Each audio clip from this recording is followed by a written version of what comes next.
We are tracking a historic to unprecedented heat wave that is coming in parts of the desert southwest, expanding westward into portions of the plains. It's going to be hot. I know lots of places in the desert it gets hot. The crazy part is how hot it's going to get in March. We are several months still away from summer, and we are going to be absolutely shattering records. From a statistical standpoint, this is very, very significant. So dangerous heat is coming. We're also tracking some cooler weather that's on the way, as well as which portions of the country are expected to get a few storms. Today is Friday, March 20th, and in the weather world, I'll show you how hot it can get and how many records are expected to be broken. Starting off, this is a culprit for all of our heat out here in the desert southwest. See this big ridge of high pressure, this big bubble? This is something we would see in June or July. So to see this in March is truly incredible. It will be at its peak strength on Friday, expand eastward with time. Notice it's encompassing more of the central plains as we get through this weekend, slowly weakening as we get later Saturday, Sunday, but then a new ridge could strengthen again next week. Not as strong as this first one, but still bringing some more pretty hot weather. Some record heat is expected before we finally get a little bit of a pattern change with some more troughs coming in. But this is really an impressive sight and just a truly anomalous event for March. Here's a look that the National Weather Service captured of this ridge. You can see it very clearly over the desert southwest. Notice all the moisture spinning up and around. This big spiraling ridge is sinking air. It traps all of the hot air at the surface. As air sinks, it compresses, that heats it even further. And again, this is a very summer-like pattern that is happening several months early. For the desert southwest, here are some of the temperatures we're talking. Triple digits are looking very likely across portions of the desert southwest. We've had triple digits the past few days. Some more are coming with the peak of the heat. 105, 106, even up to 108 degrees is possible in some spots. Phoenix is expected to get a 106, Tucson 102, so very unprecedented heat. But look at all the 80s and 90s. Los Angeles will be well into the 90s.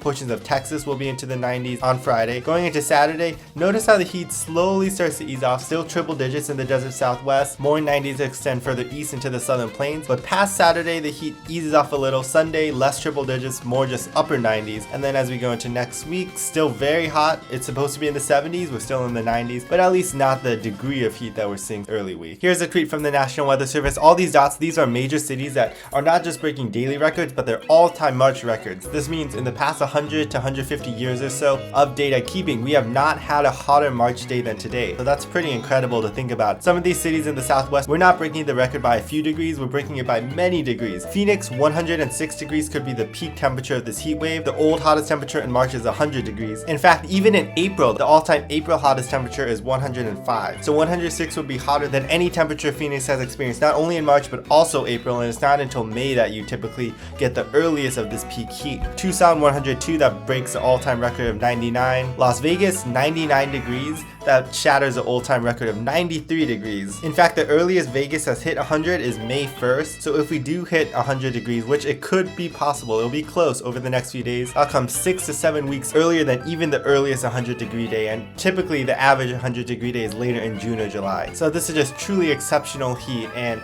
what we're really trying to emphasize, sure, it gets hot in this part of the country, but it doesn't get this hot in March. This is not normal, and this can be very dangerous just because people are not expecting it. So that's why we want people to pay attention to it and just making sure that you're prepared and taking those heat safety precautions. This is a graphic I snagged from the Weather Channel. All of these orange dots, those are all-time March record highs possible. Notice how expansive and how widespread it is. It's going to encompass so many cities. In fact, 65 cities already have set record highs. By the end of this heat wave, 140 cities are forecast to set all-time March record highs possible. So this is literally rewriting the history books, and this will be the most significant heat wave since March of 2012, where we had a very expansive heat wave in portions of the Midwest. All of these states shaded in red, these are the places where the entire state's hottest temperature could be in jeopardy, meaning nowhere in the entire state have we seen temperatures this high in March. So just another aspect to the records. One last record that I want to throw in, the hottest temperature in the US that we've experienced in March is 108 degrees. We tied that on Wednesday. Yesterday on Thursday, we had unofficial highs of 108, some even possibly approaching 109. And I think by the end of this heat wave, we will break that record, meaning the hottest temperature in the whole country in March could possibly be set if we break that record of 108. Tracking those temperatures in portions of the southern plains, I mentioned the heat will be expanding eastward. So notice we have a lot of 90s showing up on Friday, mid to upper 90s in portions of West Texas. I think Saturday will be the peak of the heat, where mid, upper 90s, and even triple digits are possible across Texas and Oklahoma. Then the heat will slowly abate into early next week. Actually, across portions of northern Texas, we're gonna have a cold front. Some compressional heating ahead of that cold front could boost us to near 100 degrees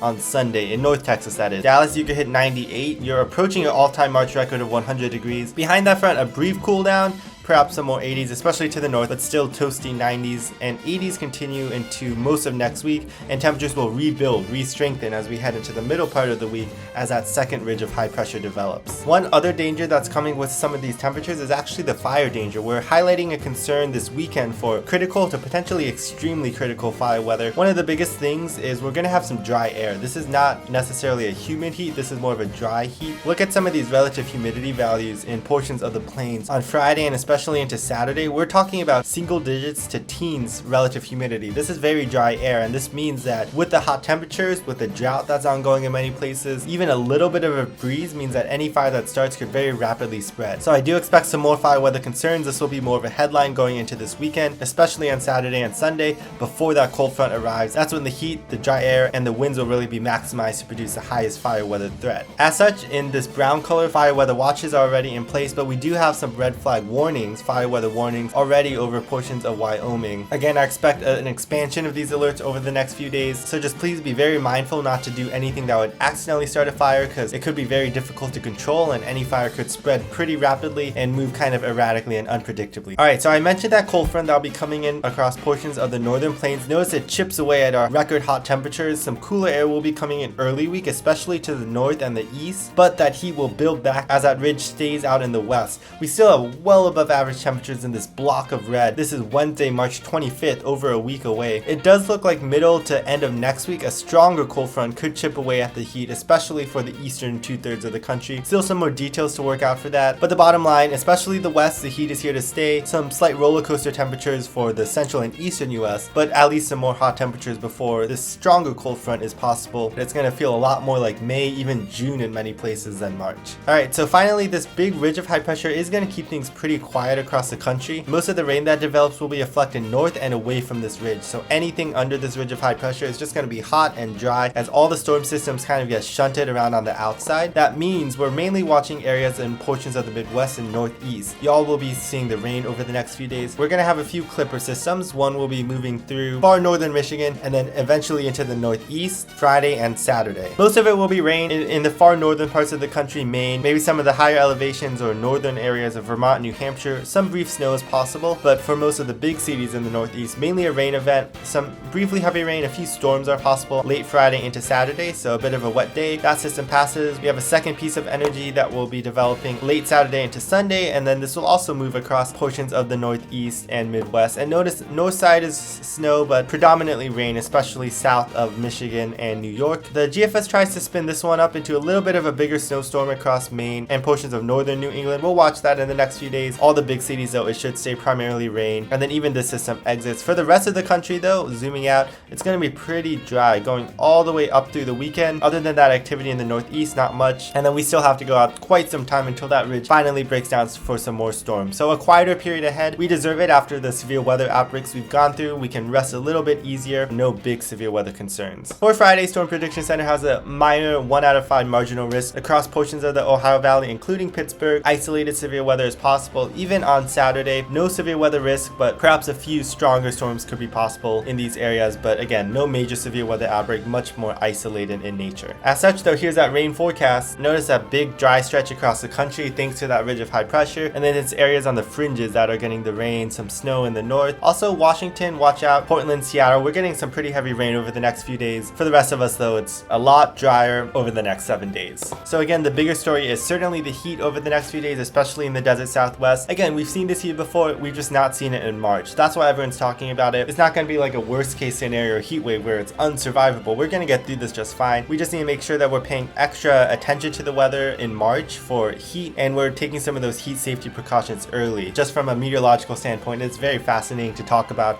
how anomalous, how record breaking this is, because something like this is like a once in a century type heat wave, just considering how anomalous temperatures are. For the rest of us, we can enjoy some warm and quieter weather at least. Definitely well deserved after our recent stretch of severe storms. Thanks for watching everyone. Consider subscribing if you never want to get caught off guard on the weather, and I'll see you next time.